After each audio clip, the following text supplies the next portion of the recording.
obsèques ndeko na biso na ba jour ezali koya. Merci beaucoup na baike oyo ba komela ki biso mo ebele bazali ko compatir pour na dewa ya ndeko na biso Patrick Palata. Vraiment courage na baike bana mboka bana ya corporation journalistique mobimba. Alors to ko le kambala moko na esengo pamba te to na pasi na mawa lelo zali message mususu sango ya esengo zali oyo ya mbotama ya ndeko na biso Alain Kabongo, joyeux anniversaire Azali SD, sous-directeur d'exploitation dans le canal Congo Télévision Radio Liberté Kinshasa. Alain Kabongo Alkam, Yowana, Zomona, Azo fêté anniversaire na Elelo.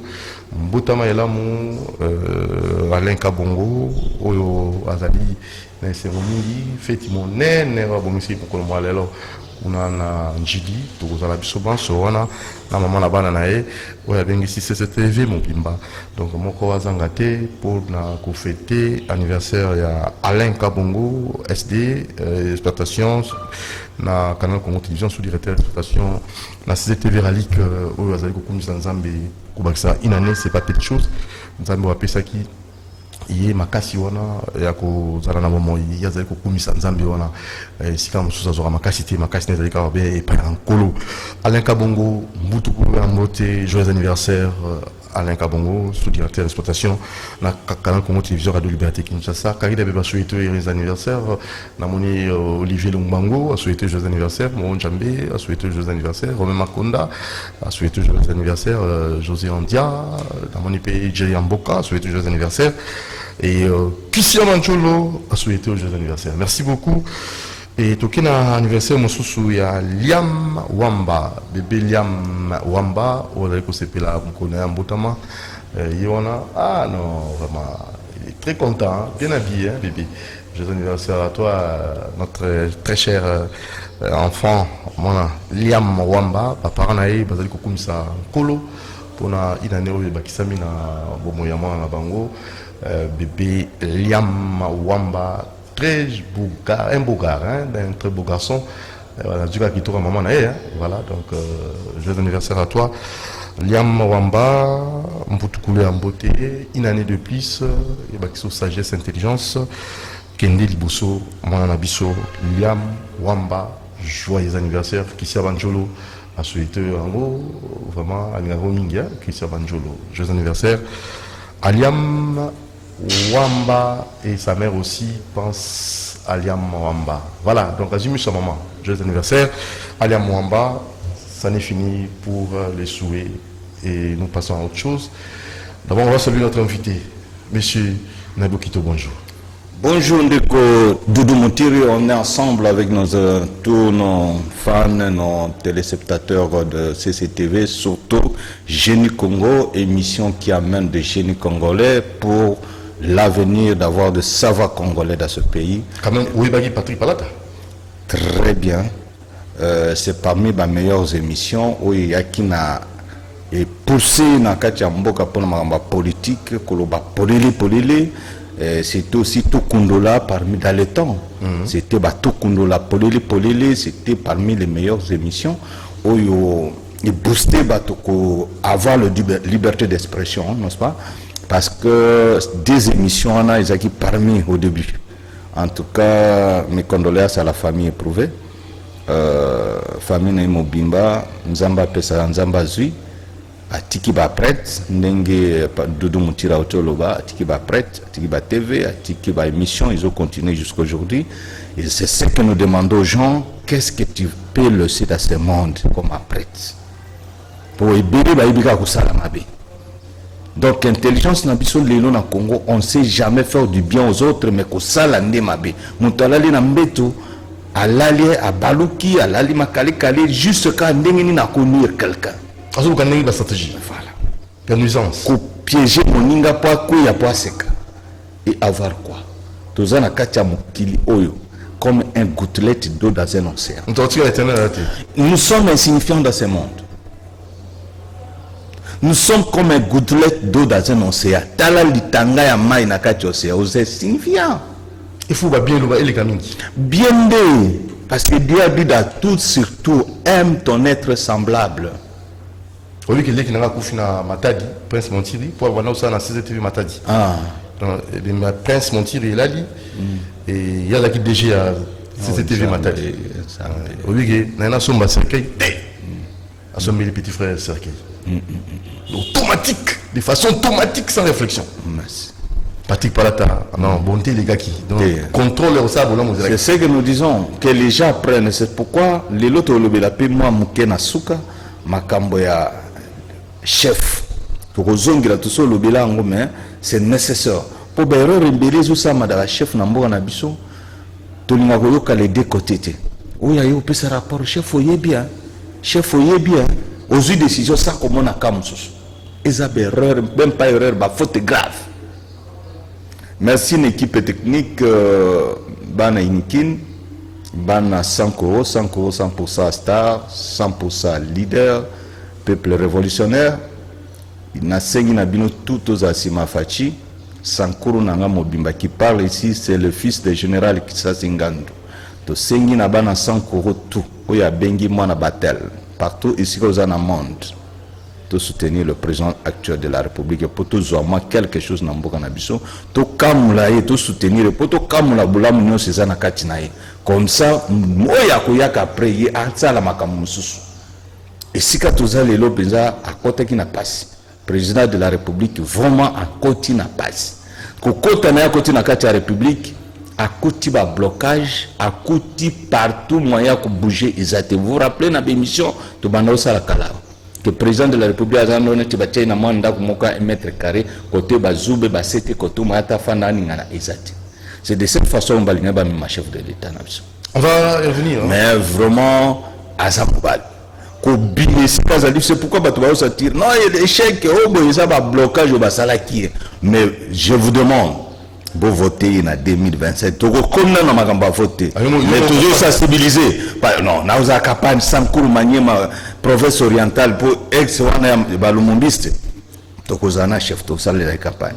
Ngai mwana général Kissasi Ngandu nabio kito na kozana front pour la campagne chef de l'État. Tout sans cours, tout maniement, toute province orientale, tous assimilés. Donc nous. Au bon niveau nous, hein? Non, oui, bien sûr, bien sûr. Pour les gambo qui avancent, au moins ils sont qui avancent. Kabila Joseph a élargi Babalabala. Il y a Tieba Sodemuto. Nous sommes au Tiabo Torut. Vous voyez un peu ça. C'est ce qu'on veut dans le pays. Parce que ceux qui soutenir d'abord, tout le camalère n'a pas alors c'est l'objet politique des Aningona, démocratie des Aningona, soutenir on en États-Unis. Exemple photo de Papa Mininga. L'autre là, où il y a autour les gars trop, il n'était pas aimé. Mais tellement qu'il y a l'équipe à soutenir qui est. Voilà, parce que le pays doit avancer. Le pays doit avancer. On va revenir, hein, parce que les génie Congo, ils ont marqué ici, ils ont Mora, Tozongelayo, Tokena, Génie Moko, ou à son Rabiso, pour santé dans Malam ou maintenant, juste 5 minutes, Tozongelayo, et puis pour le sujet du jour, vous aurez le temps, il y a pour couper sa macanzina pour le Congo. On y va. Kitoko.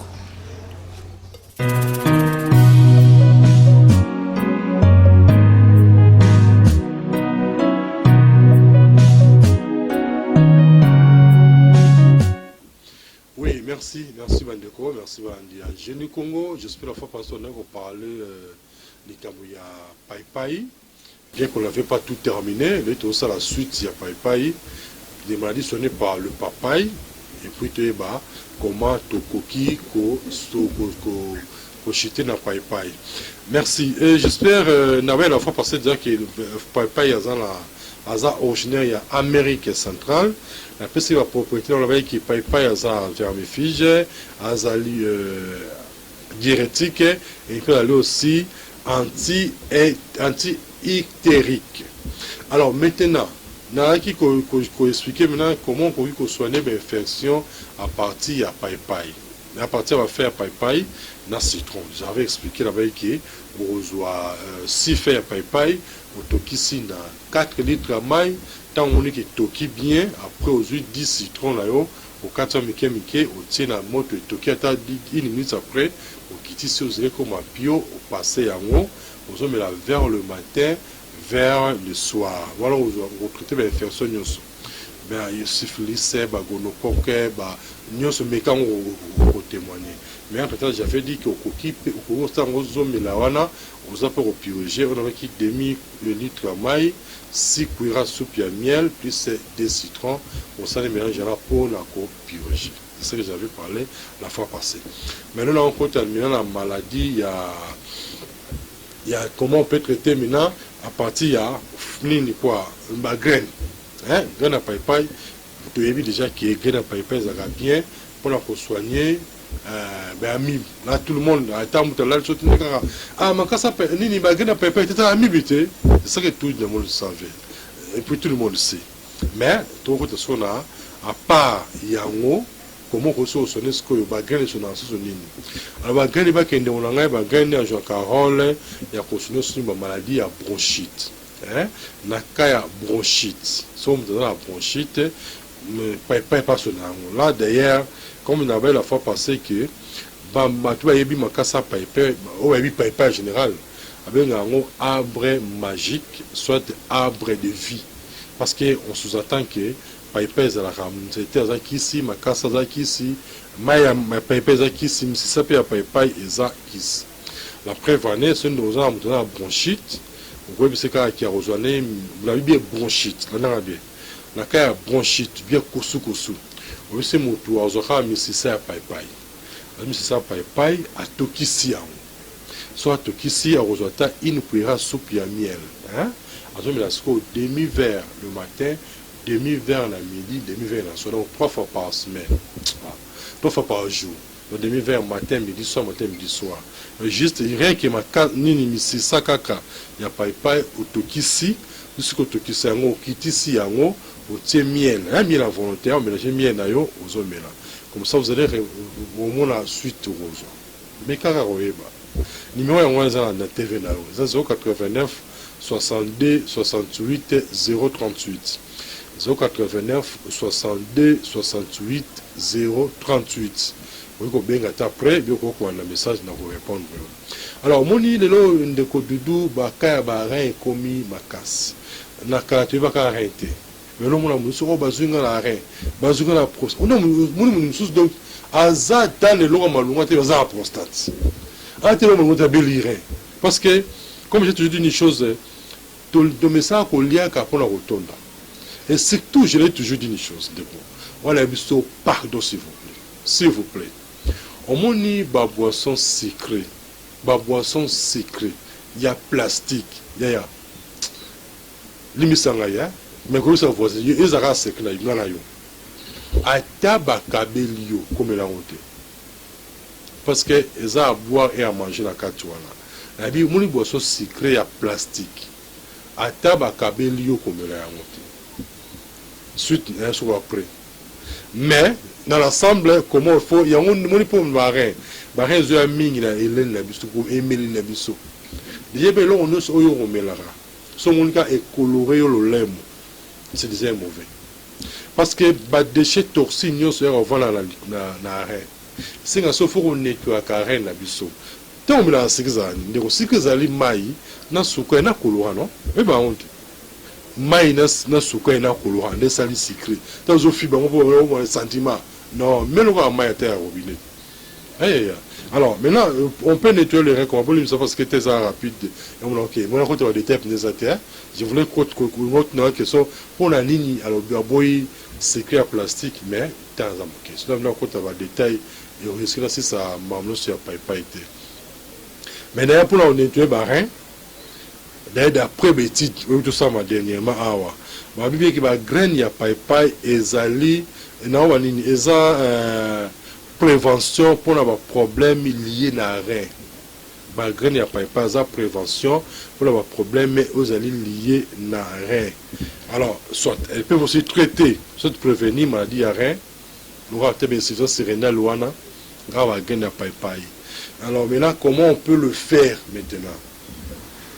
Moi, je vais souhaiter, c'est mon temps, on lit à païpaï nayo. Ça est fort, on lit à païpaï normal. Mais il y a le fils qui ne pourra soupe. Il y a des graines à païpaï wana. Tout le monde, je me souviens à païpaï, la casara païpaï, quand on a posté un bénin, sur les massous bonté. Et comme on a posté un loutou, on lit à païpaï na la loutou. J'espère qu'on est bon ou non. Alors maintenant, ça, ce que le système y a, tant on lit à on joue à il ne pourra soupe. Il y a des graines à païpaï. Ensemble là païpaï. Alors on est rejoué payroll ma casse na côté à foi aussi. savez que foi comme le rein, ils ont des organes très capital, il faut apprendre à rebondir. Ils sont très capital. D'ailleurs, avant qu'on ait regardé comment on peut noter même aussi foi, mais il y a toujours qui est peut-être, il y a le besoin d'aller bateau, le balandage, mais soit là qu'à Baïbi. Il y a une poser une question, répondre rapidement. À ce moment qui tient, il y a une question qui a coquille peut commercialiser en haut. Non, de quoi. Si dans ce qui n'a pas en haut, dans le bas de la fois passé, monsieur n'est pas déliqué. Si on a ça qui on a important, c'est que on a les lignes. Si voilà, c'est vrai, au coquille n'a pas commercialisé en haut, il n'y a pas un problème. Parce qu'il y a des gens qui passent au cabinet, au moins la somme, mon avis dit qu'il y a des gens où, l'un de moi, somme en haut, aux États-Unis. Il y a 60 000 par an à 5 000 francs, en États-Unis, on a 10 $. Vous voyez, donc il y a de ce sens-là. Donc, ils ont facile, il y a un cabinet, au somme en haut, comme ça, il y a posé au côté que la plus haut ligne, mais la capitale qu'on exagère. Alors, parce que on a qui tire la poussière. Si on a l'avantage, il on a l'amour.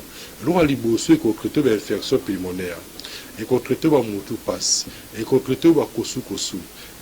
Courbature, fatigue générale. Qu'on limba le moteur sur le monter. Et puis, je vais multiplier le pourcentage de la mobilité spermatozoïde. Vous voyez, c'est tout toujours aussi longtemps vous allez mobile. Tant aux hommes qu'aux la maman, il faut les gens qui zone ça spermatozoïde. Alors maintenant, si on a un retard de mélange, je rôle, il y a qu'aux zone ça pourcentage, ça mobilité de pourcentage de sperme. Bon, c'est pourquoi il faut aller dans le cabinet pour qu'on soit on me l'a régulièrement. Mais n'oubliez pas aussi même le livre que je parle ici, hein, même quand on parle il y a Pai. On remarque que l'émission est aussi en souka. Mais, on sont dans le cabinet, pour avoir un cabinet dans le cadre de carrefour des jeunes. On est dans le cabinet, on a pour son livre, on a un petit nayo, comme ça, on met quelqu'un qui est en train de toujours développer un mais dans le cadre de livre et zali. Alors, dans la graine, il y a Pai. Pour la graine à Pai, ils ont contenu des propriétés belées pour nettoyer le foie. On foi, foi la biso est un organe les plus importants. Foi. Alors, pour l'on il y a un rôle, il y a un filtre, il toxine, là, il toxique, ou peut sa biso maladie. Alors, foi, je rôle, il y a un filtre. Alors, il y a un foi, elle a bien protégé, elle a bien nettoyé. Vous voyez. Alors, mais j'espère que vous avez que des thèmes usables, nous sommes dans le moyen. Voilà, quand on a des thèmes, à casse, on a expliqué encore comment on peut nettoyer ma foi, comment on peut traiter ma furoncle, comment on peut traiter la bactérie, ce qu'on dérange, mais tel coquille. Et nous sommes dans un bouquet.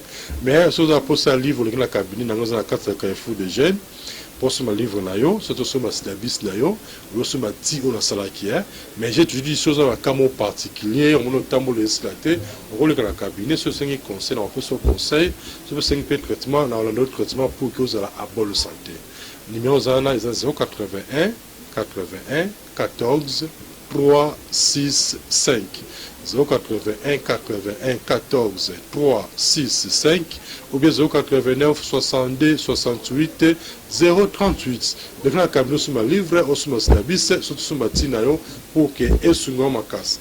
Zaki abino Athanase Luzolo Kabimba. Pour senga merci na Moro, merci aussi na Doudou Moutir et puis na Alain Kabongo.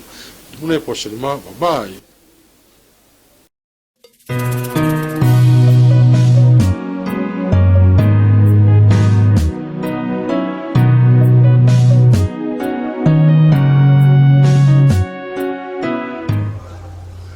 Voilà, merci Dr Athanase. Place à notre sujet du jour, avec notre génie du jour. C'est parti.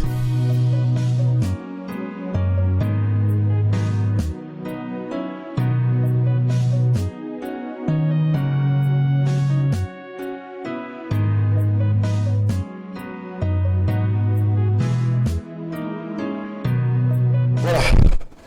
Monsieur Nado Kito, en tant que génie du jour, la proposition européenne, ça, pour toujours, plutôt quoi que soit orientation malamu plutôt la solution au problème tous en c'est ça Génie Congo. Génie Congo ils a vraiment place il y a bateau maïl les bateaux makanisi na makanisi na bango bazo tonga Congo ya sika. Oui. Malubombo kayo. Merci Dodo Mutiri. Bana Kin, Bana Poto, Dodo Mutiri Yoyo, le plus grand journaliste du Congo. En place, je suis là. En place. Merci. Tobandana en actualité, je sais que solution Namboka ezali semoko. Dans notre pays d'abord, c'est la réparation. Ce que nous cherchons dans notre pays, c'est la réparation. Je pense, Batoloko la Baja Baptiste, David, Bazaki Nazamba, Baobate la Bigbele, prier, Batobaza occupé Bamote. Mais Makambo Obiso Tolobaka en a plateau, surtout Nadi Okito, Naslobaka Nabiso, le Congo Nabiso et quoi vasser jamais. Tant que Nanto Sali Oyoba Bengi, la réparation. Je répète, la réparation.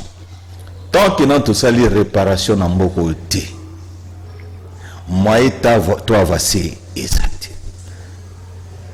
Parce que nous avons un blocage spirituel na Katiamboka. Bato banzambe apona pona lisolo na bayebani. Mais bato ba ya la cérémonie. C'est là où vient la malédiction. Tout ça na bastade jusqu'à présent, ezali à peu près où tout ça nango bosenga on zamba la kise panangai et pas ya kyungu kise Wilibert président ya na tesi ya ba chef coutumier wana.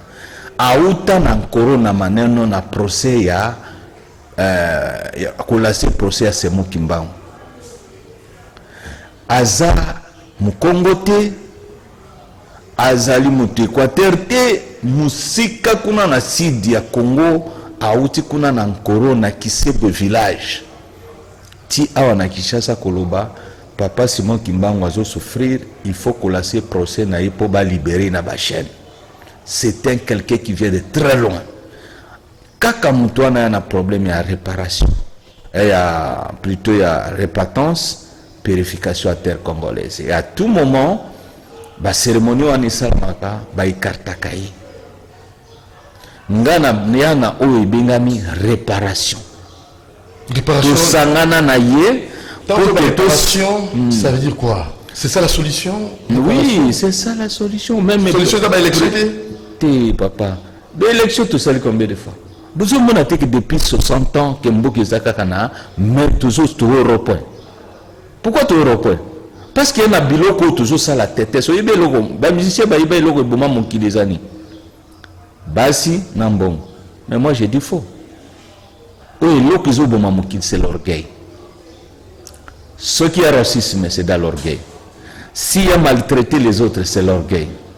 S'il y a maltraité ou à faire du mal aux autres c'est de l'orgueil. Orgueil est l'élément le plus dangereux dans notre société. Tu peux avoir ton argent, tu peux bien gérer ton argent. C'est possible. Tu peux gérer ta femme et tes enfants à la maison. C'est possible. Mais l'orgueil est difficile à contrôler. Parce que ce qu'orgueil mati, il y a un écho makabaïgo yé almuta comme dictateur. Ce qui a mon popularité, Simanae a comme Nzambe. Il s'appelle Dieu. Oh, Dieu, Nzambe a sambi la raté. Et c'est là, dans Congo. Et s'il y a beaucoup de monde à la TV, à l'objet Nzambe à Nzambe te. Moto a sambilaka à Nzambe te.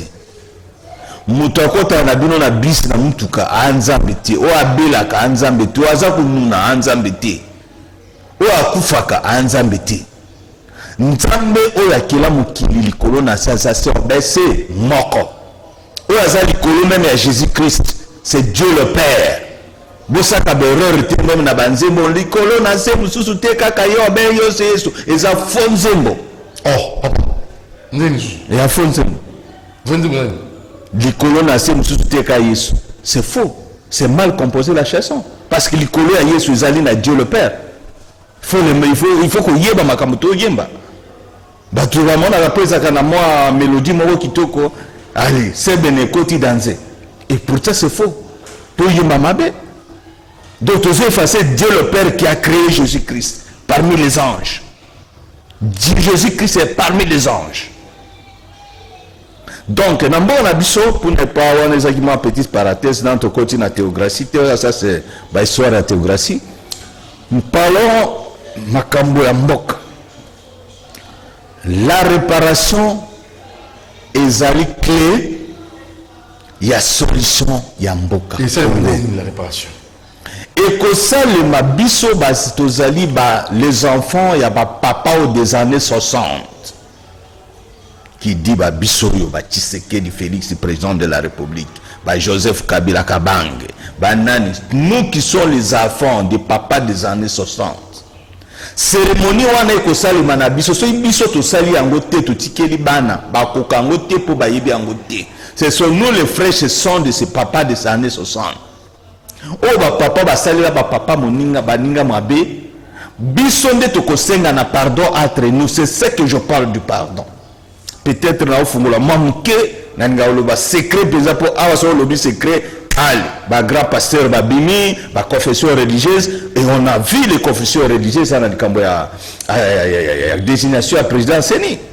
Incapacité, sentiment, politique, mais tout le démocratie, bien on défendre, mais on a défendu la théocratie, on a défendu la démocratie. Papa Moussé va défendre la démocratie, on a défendre la théocratie. Bino ba catholique, bolobi bino ba kolo démocratie. Mais ceux qui bloquent boza 8, 6 va voter Moutou. Bon, le cas consensus nul. Où est maintenant la démocratie? C'est pas la dictature? Non, soyons sérieux et parlons vrai.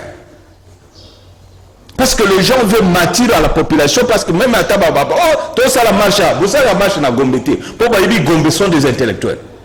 Bah, peuple et si kabato va réfléchir à faculté à réfléchir à faire. Pour non, c'est pas ça. Le pays, c'est notre pays que nous devons défendre tous ensemble. Ceux qui manquent à l'équipe, bisogno se soutenir mutuana pombo ke kineli boso. Oya paix, bisope to soutenir tel qu'on a la vie, to soutenir les paix. De façon que mboke kineli boso. C'est pas tel que non, tout il faut dire non, même il y a rouge et non c'est le blanc. Non, c'est pas ça. Mon amari à côté na passe, blocage partout, boyebi. Ba régie financière nyos, ezaki na banane, boyebi. Armée, service intelligence. Ba guerre à l'est, financé kana batu moko na biso bazaki na gouvernement, o bazati le loti na ba parlement, ba député. Est-ce qu'on a piège? Ya bango moko au état de siège Jésus ça bato tout boyo kaka au état de siège Jésus kukate bango wana basutena ka ba rébellion kuna na est bolanda bango na TV ou bando noté bango moko ils étaient ici eux-mêmes ils n'ont pas trouvé une solution à l'est du Congo parce que ba yebini ba osala vous se comprendre donc biso le baboy na solution réparation et de deux ceux qui réparation c'est le maté blocage ou c'est tinasuka to banara usaka ba voiture parce que l'esprit ya ba o bazwa ba démerte parce que tout fungola bino muke ba biloko yo pasteur mo lo bangote ça ba niveau moko yo biso to sakana ba lobby suprématie dans le suprême école de la suprématie. Oui, occultiste. Non, occultisme était. Dans l'école de suprématie. École de suprématie, ça veut dire tous en sciences ordinaires. Sciences ordinaires, ça veut dire l'école primaire et secondaire. Sciences intermédiaires, c'est l'université. Sciences extraordinaires, c'est ce qu'on appelle de l'occultisme. Le mystère de Dieu est l'école à occultisme. Après occultisme, il y a la suprématie de Dieu. Dans la suprématie, c'est là où on trouve l'école de Dieu. Là, il donne cours à ceux qu'il a choisi. Donc, vous avez l'école, il y a l'occultisme. L'école. Oui. En tant que génie du jour. Oui. Donc, Nayambi, vous êtes dans la suprématie. Je suis dans la suprématie. Et dans la suprématie, c'est bateau. C'est métaphysique, ça. Bon, la métaphysique, moi là je ne suis pas ça tout qui n'est pas jarokitisme. Moi je suis na oyebengi spiritualité. Oyezali logique, c'est ça même hiérarchie. Et après non, peut-être batuba non, pose question. Si ça non, si ça pour avoir une question bon, on a dit science ordinaire. Ezali école primaire et secondaire. Science intermédiaire, c'est l'université. La science extraordinaire, nous science occulte, magie. Là, tu dois être initié. Et la suprématie, et ça va m'embêter? Non. La suprématie, ezali baobazana don o nzambe apona ou asola kanabango au niveau de la suprématie. Biloko namba mukili bayokate. Yé apesa kanabato ya yé po yé la bato na mukili. Pas pour nuire. Pas pour nuire. Alors, au bas sur là, qu'est-ce que ça se peut? Alors, dans l'école de la suprématie, après l'école de la suprématie vient le Messie, qui est Jésus-Christ. Après Messie, c'est Dieu le Père. Bao ça quand même erreur. Il y a confondre Jésus-Christ dans Zambéza. Erreur était mais faute grave. Faute grave. Vous vous rappelez tant que Nzamba lobi, abengi ba ange nyos na lola lobi, ba prophète on a tinda ava bino moto akende. Ba kende ko tia sentiment, ba tia ba tradition na parole nanga. Mais bino bo vivre nanga bo kende kuna bo libérer bato na péché d'Éden. Boyebi on a lingaka bo kende ko la tsabango aussi la bonne parole de Dieu. Donc bonne nouvelle. Alors moto na okende na 3 points. 1, enseigner la parole de Dieu. 2, akufa na Golgotha. 3, akende au-delà pour aller prêcher ceux qui sont morts avant vous. Voilà les missions de celui qui va venir. Nzamba alaxi bango, pe alaxi qui écran, ndeye uzala ba sentir douleur wana à Golgotha. Comment ça doit être? Tango alobina na okende, tous les anges na ndima, na sukande parole à kondima qui est Jésus-Christ. Nana za présider réunion. C'est Dieu le Père. Ba biso que Jésus-Christ. Bon, pour eza na ofungula mwa batu makombo pour makamususu ezali makambo esengeli o ezali ya suprématie. Ezali bakambo bato bako comprendre, il faut qu'on fungula bato. Maintenant, qui est au main droite du Père maintenant intercéder pour nous? C'est Jésus-Christ. Qui est au main droite du Père? À la main droite du Père. C'est Jésus-Christ, notre intercesseur. Maintenant nous parlons. Alors, c'est lui-même Dieu, c'est lui-même l'autre côté. Papa. Non, parce que mon Zambé les tout. Oui, parce que tout ça a erreur, on a même une prière na biso. Ba reconnaître ici sur Dieu le Père et comme Jésus-Christ. Après Jésus-Christ, ba comme longola Jésus-Christ pour na Nzambe ya pasteur ya perserte. Parce que Jésus Père a bano limo comme ba pasteur. Après ba pasteur wana ko matai comme banzambe. Banzambe mutu physique lokula ya ko sa ka nzambe. Muzo muna na miso na biso obo nzambe. Botika ba blague na makambo ya nzambe bozo okufa mwana nzambe akokufa te o mwana papa na ngaza ki nzambe mais okufi ndeni tokundi yo non amba ça veut dire ebembeza quelque part toloba nzambe akufaka te bandeko na ngai ça c'est la parole de Nabi Okito nzambe akufaka te. Dieu est tout puissant, le seul créateur de toutes créatures, il est inconsable. Alors nabo nzambe ninga lobi na suprématie. Le Congo peut être liberté spirituelle. Ça veut dire l'esprit de tous nos ancêtres au Baboma injustement depuis que le Congo est Congo. Au Bazana démérité, ça veut dire Bazana tombe. L'esprit de tous ces gens-là, ils allaient souffrir sous les intempéries dans le désert. Et ceux qui ba lembi, makambo na oloba. Batebele mokota koyeba.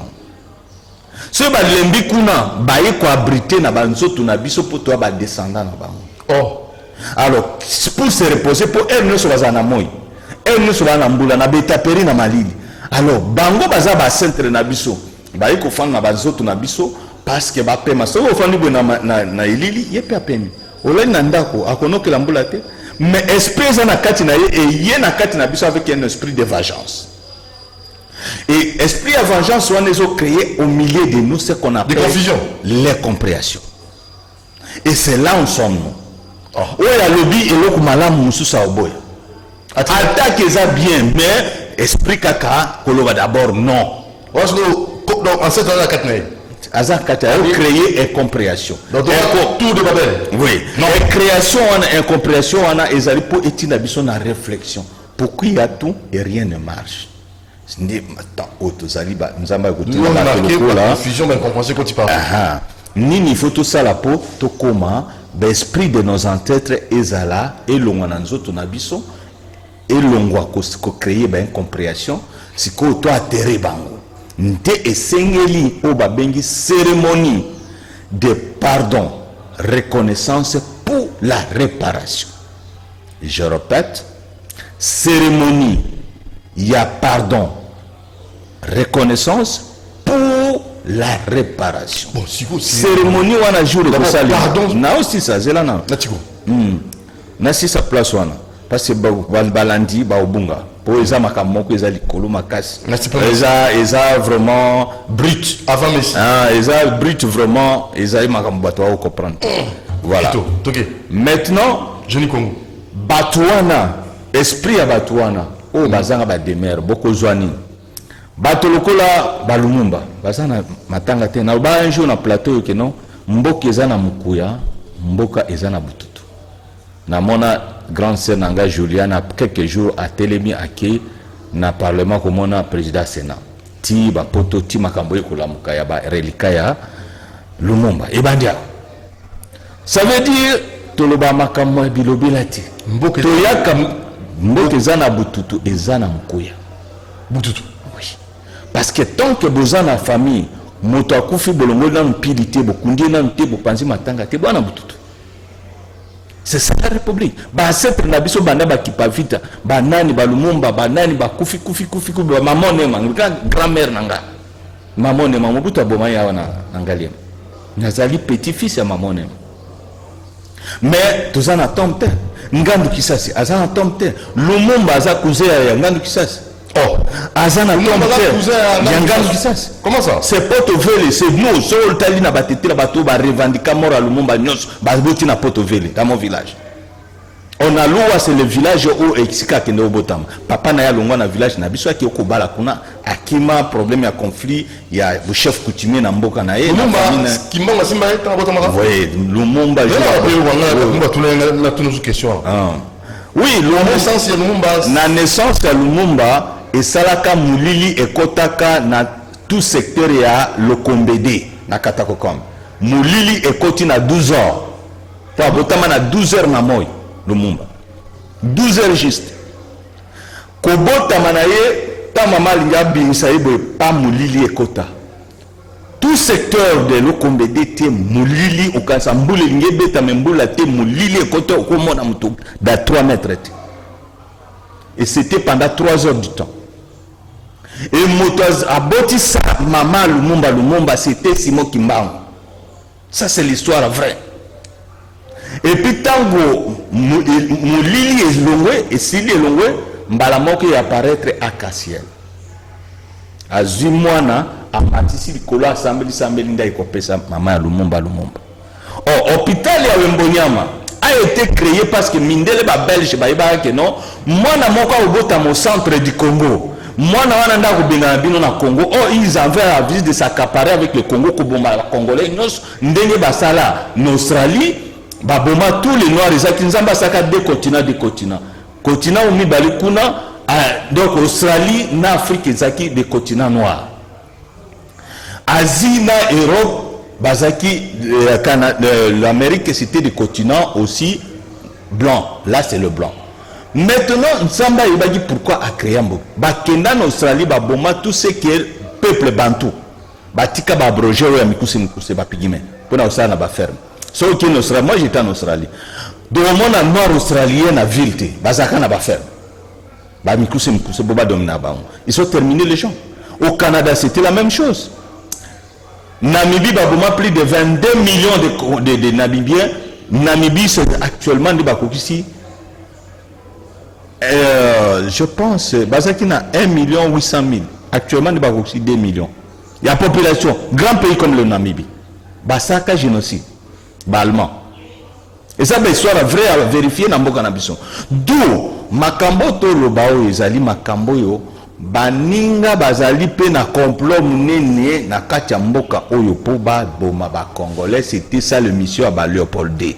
Mais un certain enfant qui a une gâteau à botama wana ndi balobi mwana wana ko yobenga na bino bango balobi te il faut to boma wana Erianine batali à l'obésali nous avirons de Lokombede Katakokombe ainsi de suite précisément la vie de Wembonyama Baké va créer mission de Wembonyama forcément mission anezaki forcément créée hôpital wana batongiango na Lombango que moi wana kubotama de 1920 à 1930.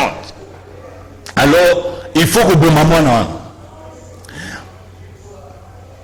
va créer l'hôpital, va inaugurer l'hôpital. Avant d'inaugurer, quelques jours avant d'inaugurer l'hôpital, 3 jours avant d'inaugurer l'hôpital, non, c'était va inaugurer l'hôpital.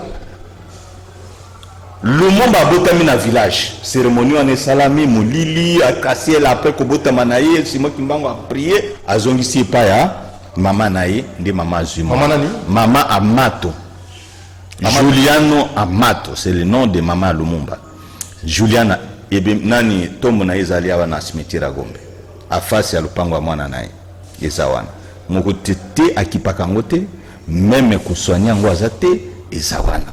Maman ya héros national.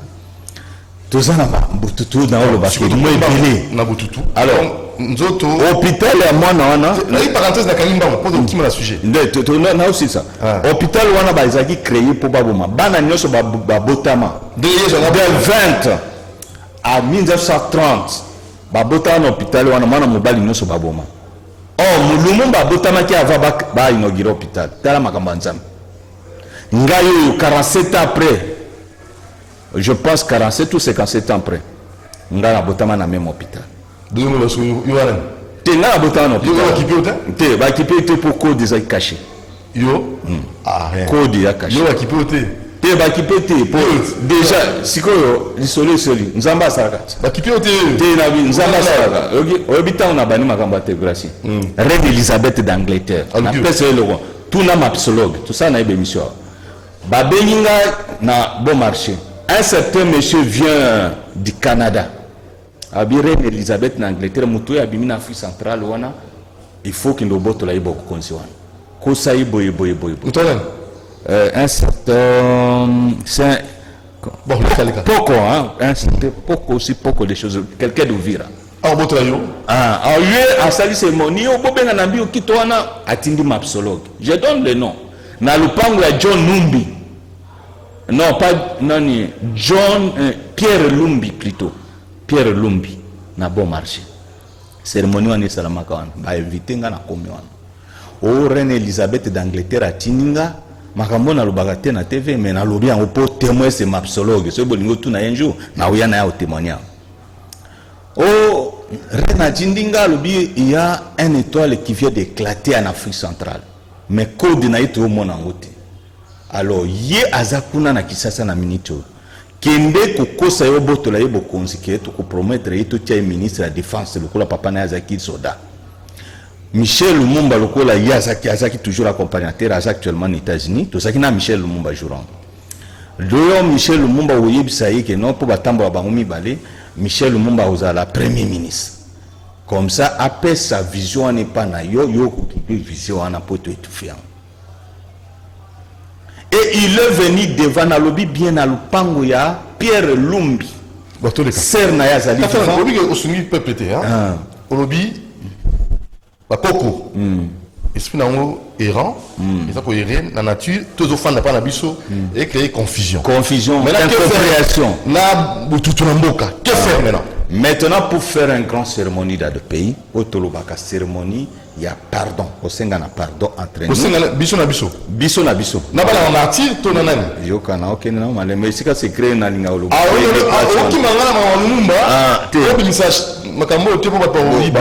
Ba iba siko soni za isu te mo makambo ya malonde awa soki anani akadima omoni destination omoni nde ba prêtre ba bingba ba olele ba sali nzam. Ba représentateur ba confession religieuse. Yo mo ndema comme ça bulu que pendant tant de temps ba pesi bango ba désigner mutu bazo kokate. Siko ba pesi bango prolongation ça ne se fait pas. Siko assemblée et décision maintenant pour ba oloba. Oh président c'est ce que dazo préparer glissement. Oh, le président Tshisekedi a dit c'est le moment, il faut te tirer à Seni pour me saler. Donc là, la confusion. La confusion. Oui, la confusion. Donc cette va continuer. Une incompréhension, tu comment expliquer même les journalistes et nos Samboka Mobimba il dit que la démocratie c'est le pouvoir aux majorités. Si tu vas voter Kadima, deux batikali mais les deux associés la concession. Quelle est la concession? Donc c'est confusion.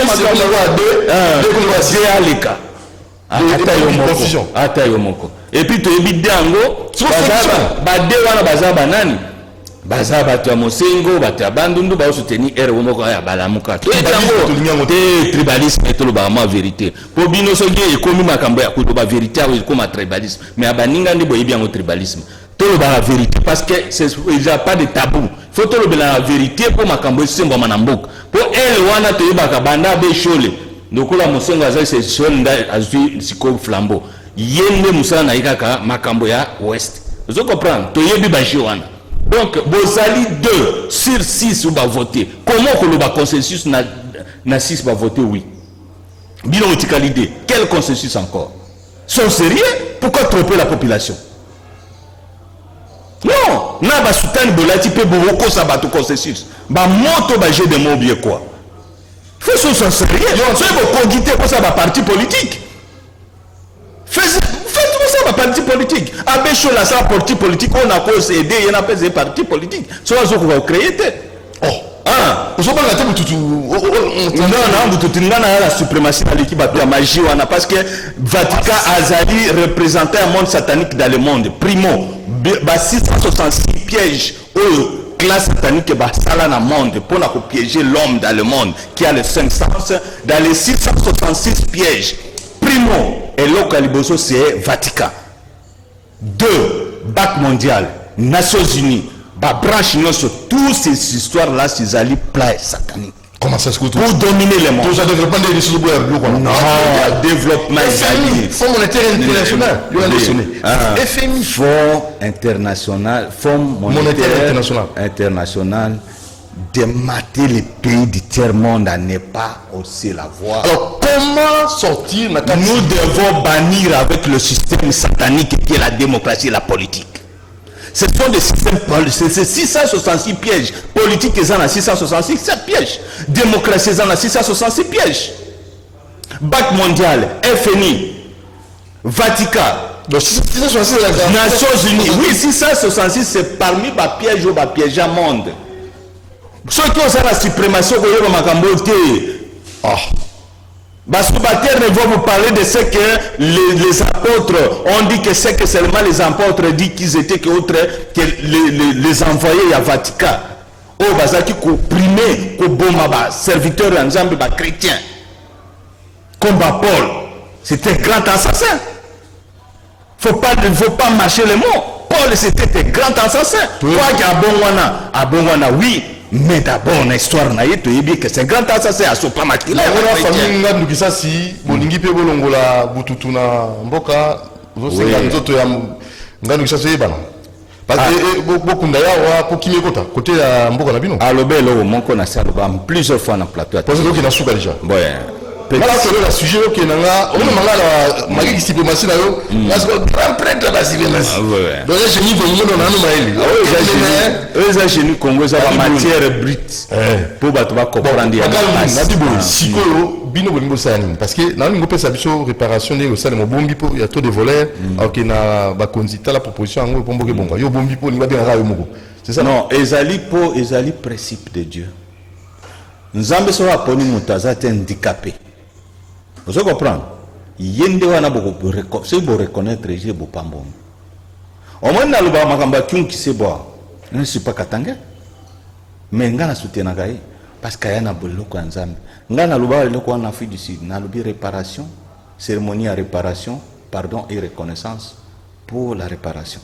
Ezali nini parce que to yebi nini nzamba pona na kati na biso yango to sangana to kosa sa gouvernement na biso des cérémonies.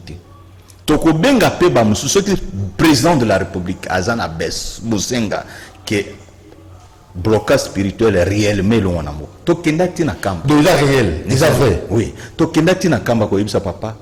Jean dos père spirituel en beaucoup. yaya tala makambo pomboki yo ndo za na facilité au so za bakonzi ba biso yo ba Jean Baptiste to na zamba ba David to na zamba ko batela bigwele siko ba bimisa bato ya ba paquin oyo nda ko abongia za roi oyo nda bongo za roi nsuka bato wana bango te baponama muntu aponama na masolo ya cérémonie wana ezali na bio kito qui vous parle ici et Kyungu Kisebwe Wilibert mokolo président de la République entourage na ye soki président ya mbibisa okufa te akufa pe miso te to za ba criminel te pesa numéro de téléphone baku bayamba biso to yebisa mokonzi ya biso oyo esalema na ba stade ezali la peu près ce que Dieu a besoin nzamba besoin nango azana besoin oyo besala makiza à peu près mais oyo nzamba azana nango besoin nde oyo bomba mi secret na kati na biso pe cérémonie wana ko salima pardon oui donc on veut le pardon reconnaissance pour la réparation et délivrer la RDC. La RDC. Tout ça développement. Numéro de téléphone, au PSA, tout au PSA. Na opesa. Bon, na lobby ba famille nganu qui se ba poser plainte, to zeli Petro. Vous portez plainte? De poser plainte pour na tous accord nganu qui se. Parce que to yebi ke aloba elo homo ke non, soki ba bominga na Kivu ko aka kimiate. Parce que na za impression dire ba bomanga. Parmi les problèmes, ils ont bloqué aussi sur l'Est et à Congo. Ils ont maquillé en Gandou qui s'assine à l'Est. Azali, descendant d'un fils des grands chefs coutumiers. Le Faneke à Potovelle. Donc, c'est un grand chef coutumier, un descendant des descendants. D'où Makila n'a une taque n'a pas possible sur corps. Même ici, quand on a tous ma béléwana, cérémonie famille qui est lobby. Ma il y a le bac qui veut rejoindre. Il faut famille et le bac, non? Libérer ce mboka biso famille to to lobi na moko mboka ayebi ke biso to makila na ye to ça ba cérémonie nengi salimaka les oncles sont encore là papa Njadio azana nous vivant oncle Edouard azana nous vivant maman na mboka mama Tete azana na vivante batwana ba to kinde place ba kundaye to lobi na mboka ba mama ba yebi ba oncle ba yebi ne ba ça ba cérémonie na mboka na biso ba chef coutumier to koloba na mnoka mboka ba déterrer ye to ke ko kunda na mboka na biso je comprends ezali ko libérer l'est du Congo. Merci. Numéro de téléphone. Numéro à prison des Oya.